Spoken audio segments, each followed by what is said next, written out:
ఒంటరితనం అడుగుతుంది, ఇంకా ఏం కావాలి డాడీ నీకని. ఏకాంతం అంటుంది, ఉన్నది చాలు అని. సో మనిషి నిజంగా బాధించేది చుట్టూ ఉన్న మనుషులో లేదా తనకున్న సమస్యలో కావు, తను అనుభవించే ఒక డీప్ రూటెడ్ లోన్లీనెస్. ఒంటరితనం బాధించినంత మనిషిని మరేది బాధించదు. ఒంటరితనం ఎందుకు ఉండకూడదు అనే దానికి ఒక కారణం ఉంది. ఒక మనిషి వయసులో ఉన్నప్పుడు ఒంటరితనం ఫీల్ అయితే కారు వేసుకొని వెళ్ళి ఓ ఫ్రెండ్ని కలుస్తాడు, బైక్ వేసుకొని వెళ్ళి ఓ పబ్కి వెళ్తాడు, ఫ్రెండ్స్తో కలిసి సినిమాకి వెళ్తాడు, ఇంట్లోనే కూర్చొని మొబైల్ చూస్తాడు. ఏదో విధంగా ఒంటరితనాన్ని అవాయిడ్ చేస్తాడు, దాన్ని అర్థం చేసుకోకుండా. కానీ ఏదో ఒకరోజు మరణశయ్య మీద అట్లా అడ్డంగా పడుంటాం. అప్పుడు నిజంగా ఒంటరితనం బాధిస్తుంది. ఇది నేను చెప్పడం కాదు, చాలామంది అనుభవం. నేను కూడా చాలామందిని చూశాను. అందుకని ప్రతి మనిషి జీవితంలో అర్థం చేసుకోవాల్సిన ఒక ఇంట్రెస్టింగ్ విషయం ఏంటంటే అసలు ఒంటరితనం ఎందుకు వస్తుంది అని. సో మనకు ఆధ్యాత్మికతలో 2 పదాలు ఉన్నాయి, ఒంటరితనము, ఏకాంతం. 2 ఒకేలా కనిపిస్తాయి. ఒకటి ప్లాస్టిక్, ఒకటి ఒరిజినల్. ఒంటరితనం ఒక ప్లాస్టిక్ ఎక్స్పీరియన్స్. ఏకాంతం అన్నది ఒక నిజమైన ఆర్గానిక్ పువ్వు లాంటి అనుభవం. ఉన్నది చాలు, ఉన్నదే చాలా ఉంది, ఉన్నది మొదట అనుభవించాలి, అది చాలు. లేని దానికోసం ప్రయత్నిద్దాం, కానీ ఉన్నది చాలు, ఉన్నది బాగుంది అన్న అవగాహన. ఒంటరితనం అంటే ఏంటంటే ఉన్నది సరిపోలేదు, ఇంకేదో కావాలి. ఒక లోటు నిరంతరం అనుభవించడం. మనం యొక్క మనస్సు ఎవరినో లేదా ఒక వస్తువును, లేకపోతే ఒక సానుభూతినో, లేకపోతే ఒక ప్రశంసను ఎప్పుడూ కోరుకుంటూ ఉండడం. నీ మనస్సు కోరుకునే స్థితే నీలో ఒంటరితనానికి ఒక ద్వారం ఓపెన్ చేస్తుంది. ఇంకేదో కావాలి. జే కృష్ణమూర్తి అంటాడు, loneliness is the pain of being alone, solitude is the Joy of being alone అంటాడు. 2 ఒకలా కనిపిస్తాయి, కానీ ఒక్కటి కాదు. ఆకాశానికి భూమికి ఉన్నంత వ్యత్యాసం ఉంది. ఏకాంతం, నీ ఉన్న స్థితిని నువ్వు పూర్తిగా అనుభవిస్తున్నావు. ఏకాంతం అన్నది ధ్యానం యొక్క సమగ్ర స్థితి. ఒంటరితనంలో ఉన్నవాడు ధ్యాన పద్ధతిని పాటిస్తాడు, ఎటెటో పరిగెడతాడు, ఎవరెవరినో కలుస్తాడు, బాతకాణి వేస్తాడు. ఏకాంతంగా ఉన్నవాడు మెల్లగా మౌనంలోకి అడుగు పెడతాడు. మనకెప్పుడు ఒకటి ఎందుకు కావాలనిపిస్తుంది? మనకు చిన్నప్పటి నుంచి కొన్ని విషయాలు చెప్పలేదు ఈ సమాజం. అందులో మొదటిది ఏమిటి అంటే, ఏదైతే ఉందో అది బాగానే ఉంది అని చెప్పకపోవడం. ఇంకేదో కావాలి, ఒక దానికోసం ప్రయత్నించేవాడిని సమాజం అభినందిస్తుంది. సక్సెస్ కోసం ఆరాటపడేవాడిని ఒక మంచి డ్రీమర్ అంటుంది, లేకపోతే ఒక ఆస్పిరెంట్ అని ఒక ముద్ర వేస్తుంది. కానీ అతను ఒక వేదనలో ఉన్నాడు, అది సమాజానికి అక్కర్లేదు. డబ్బు డబ్బు డబ్బు అని పరిగెడతారు. అట్లా పరిగెత్తేవాడికి త్వరగా టిఫిన్లు సర్దిస్తారు. కానీ అట్లా పరిగెత్తే క్రమంలో వాడెంత అలసిపోతున్నాడు అని ఎవరూ ఆలోచించరు. అమ్మ ఆలోచించదు, నాన్న ఆలోచించడు, భార్య ఆలోచించదు, పిల్లలు ఆలోచించరు. ఇది ఒక అంతులేని యాత్ర. ఈ యాత్రలో ఎప్పుడు ఒక దానికోసం ఎదురు చూడడమే ఉంది. నేను చాలా ఏళ్ల క్రితం ఒక కథ చదివాను. ఆ కథ చాలా సింపుల్. రకరకాల ఉద్దేశాలతో, లక్ష్యాలతో మనిషి పనిచేస్తున్నాడు. ఆ మనిషికి సంబంధించిన కథ అది. ఓ గాడిదని ఎక్కడికో తీసుకెళ్ళాలి, అది మొరాయిస్తుంది. ఆ గాడిదకి ఏం కావాలి? గడ్డి కావాలి.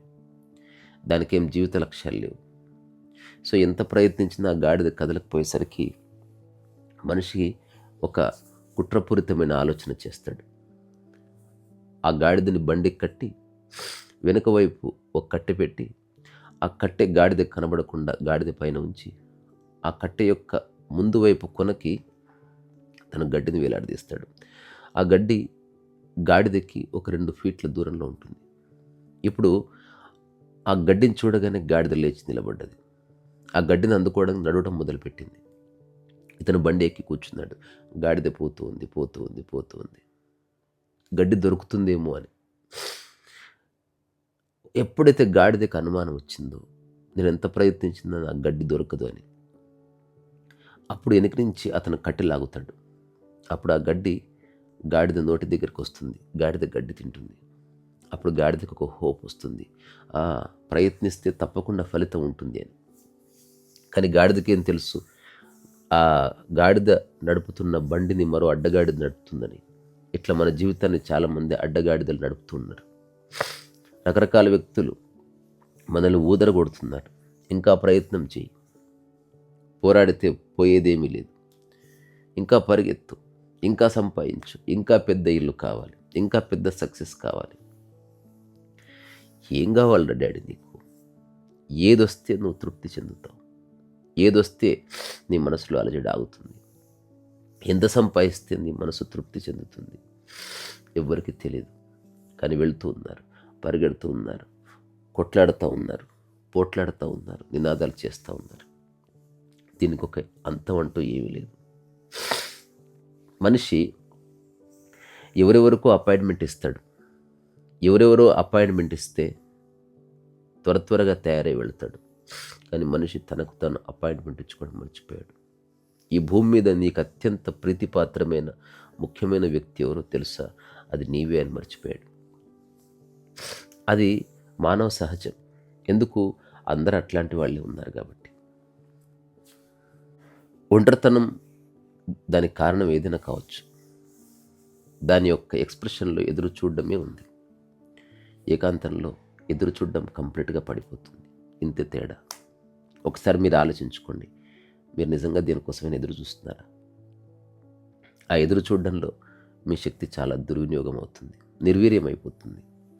ఎదురు చూసింది వస్తే ఆనందం, రాకపోతే బాధ, కాసిపే ఉంటే నిరాశ, ఎప్పటికీ ఉండాలన్న ఆశ, వేరే వాళ్ళ దగ్గరికి వెళితే ఈర్ష్య, ఇట్లా రకరకాల మానసిక సమస్యలు పుట్టుకొస్తాయి.